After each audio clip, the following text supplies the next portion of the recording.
Lorsqu'on a fait le nuage de points, qu'on a mis le titre et le titre des axes pour la variable dépendante et la variable indépendante, on peut continuer l'analyse des données en faisant ce qu'on appelle la droite de régression. Donc, la question G ici, droite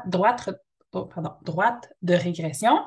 Euh, pour faire apparaître cette droite-là, c'est de cliquer sur le nuage de points, d'aller dans le petit plus et demander une courbe de tendance, mais linéaire, parce qu'il y en a plusieurs sortes. Donc, des courbes de tendance, il y en a de toutes les sortes. Donc, vous pouvez avoir exponentielle, linéaire, il y en a aussi des quadratiques, des logarithmiques. Donc, il y aurait toutes sortes de courbes de tendance. Ce qui est demandé ici, c'est la droite de régression linéaire. Alors, la droite qui vient d'apparaître dans le nuage de points, c'est la droite qui est le plus près de chacun des couples de points. Alors, le plus proche possible, là, donc la distance entre cette droite-là et chacun des points est la plus petite possible. Si je veux voir l'équation, donc la droite de régression elle-même, c'est vraiment un lien linéaire entre la variable x qui est en bas ici et la variable y qui est sur le côté.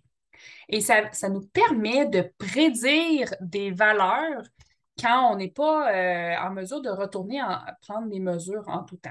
Donc, c'est sûr que si je veux faire une prédiction, par exemple, pour une aire de, par exemple, 280, ben, je n'ai pas de données, mais je peux quand même essayer de me fier sur ma droite de régression pour approximer ou estimer quelle serait la valeur de débit pour cette aire-là, donc cette surface-là. Alors, pour faire apparaître cette équation-là, on peut aller dans les courbes de tendance, autres options, et vous allez avoir le menu qui apparaît à droite ici. Vous allez dans les options de courbes de tendance. Vous voyez toutes les sortes de courbes de tendance qui existent. On s'assure que c'est bien linéaire qui est choisi et on demande d'afficher l'équation sur le graphique. Donc, je clique dessus. Et là, ben, je peux déplacer ce bloc-là un peu partout dans le graphique. Je ne peux malheureusement pas sortir du graphique, mais je peux le mettre n'importe où. Et c'est la réponse à la question numéro G. C'est quoi la droite de régression? Donc, on met l'équation d'une droite qui commence par y égale ax plus b. Donc, a qui est 0,1768 qui est placé devant le x. Et plus b, donc le b deviendrait un négatif qui est moins 3,2145. Et donc, la pente de la droite de régression, c'est strictement le chiffre devant le x, donc le chiffre multiplié devant x. Puis qu'est-ce que ça nous donne comme information?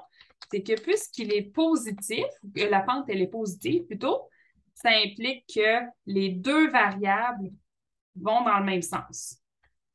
Donc, ça veut dire que les deux variables évoluent dans le même sens. Alors, si l'air du tuyau, donc l'air transversal, augmente, habituellement, on s'attend à ce que le débit augmente également. Donc, les deux variables évoluent dans le même sens. Si on voulait y aller à l'envers, donc si on avait une pente négative, ça voudrait dire que l'une des deux variables diminue alors que l'autre augmente. Exemple, ça pourrait être quand on compare la distance parcourue par un véhicule et les quantités dans le réservoir d'essence, donc les quantités d'essence qui restent. C'est sûr que plus la distance augmente, plus la quantité d'essence va diminuer. Donc, la distance augmenterait, qui est une des deux variables, et la quantité d'essence diminuerait. Alors, c'est un exemple, il y en a plein d'autres. Ensuite, on veut qualifier ou quantifier la force du lien. Donc, on peut prendre nos yeux comme premier outil, on prend le nuage de points. On voit que nos points font semblant de se rapprocher d'une droite, alors on a une intuition de linéarité avec nos données. On peut par contre mettre un chiffre. Boum! Mettre un chiffre là, qui dit OK, oui, il y a un lien ou non, il n'y a pas de lien entre vos variables. Ça ne veut pas dire que l'une cause l'autre, mais ça veut dire qu'on peut investiguer un peu plus parce qu'il y a un lien entre les variables. Alors, ce qu'on appelle le coefficient de corrélation, Excel nous calcule ça comme un champion. Alors, on peut commencer avec un égal et on augmente. Excusez-moi, petit éternuement. Donc, coefficient, corrélation, il y en a plusieurs. Les autres nous intéressent plus ou moins dans le cadre du cours, là. Alors, on peut continuer d'écrire le mot complet ou on peut tout simplement double-cliquer dessus. Et encore plus, si vous êtes un fan des raccourcis clavier, vous pouvez faire un tab, donc une tabulation. Et ça va sélectionner, compléter le mot de la formule au complet. Et on va vous faire des demandes dans cette formule-là. Alors, on veut des matrices. Des matrices, c'est des groupes de chiffres. Alors, je vais lui fournir 2 matrices. Alors, je remonte avec la roulette de ma souris.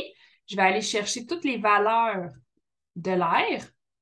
Ensuite, je vais, sans cliquer nulle part, je vais appuyer sur le point-virgule. Si vous êtes sur un Excel en anglais, c'est virgule seulement.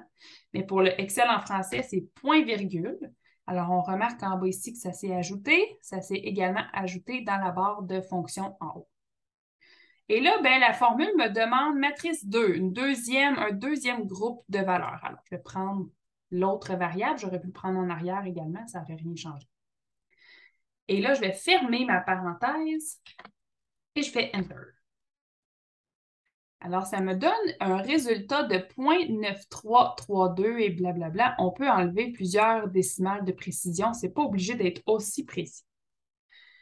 Alors, le coefficient de corrélation, plus il est près de 1, plus c'est fort. Plus il est près de 0, moins c'est fort. Alors, si on a un 0, là, 0,1, 0,01, c'est très, très faible, alors que 0.93, c'est exceptionnellement élevé. On peut appeler ça un coefficient en fait, on peut l'appeler coefficient très fort, linéaire et positif. Ça aurait pu être négatif, mais ça va exactement dans le même sens que le signe de la pente ici. Donc, si vous aviez des valeurs qui diminuent quand l'autre augmente, là, ça aurait donné un coefficient de moins 0.93, donc proche de moins 1, comme un miroir, là. Donc, si on a des valeurs négatives, ça fonctionne quand même. Et pour savoir, comme je disais tantôt, je veux la prédiction pour une superficie de 175. Techniquement, ce qu'on ferait avec notre calculatrice, c'est vraiment de se dire y égale 0, là, j'écris en texte, là, ça ne fera pas le calcul pour moi, mais 0,1768 multiplié par x, qui est la prédiction, qui est la surface prédite, alors 175. Alors, ce n'est plus une variable, mais ça devient concrètement un chiffre, moins 3,2145. Alors, c'est ce qu'on va demander à Excel de faire ici en lui disant égal. On peut lui demander le mot prévision. Prévision linéaire ou dans l'ancienne version, juste prévision, ça le fait aussi. Alors, prévision linéaire, je double-clique et là, on a des demandes qui apparaissent. On veut savoir c'est quoi le X, donc c'est le 175 qui est spécial, qui est spécifique à la question.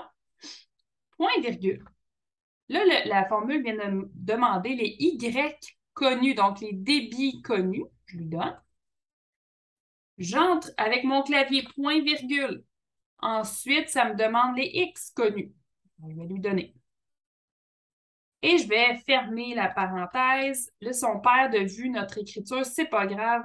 Gardez en tête qu'il est toujours dans la barre de formule en haut ici. Je n'ai pas cliqué sur rien, je fais simplement Enter. Et là, on voit la réponse apparaître. On diminue un peu les décimales pour rester dans le même ordre de grandeur que les données initiales. Alors, on peut s'attendre pour une superficie de 175 mètres carrés à avoir un débit de 27,7 mètres cubes à l'heure.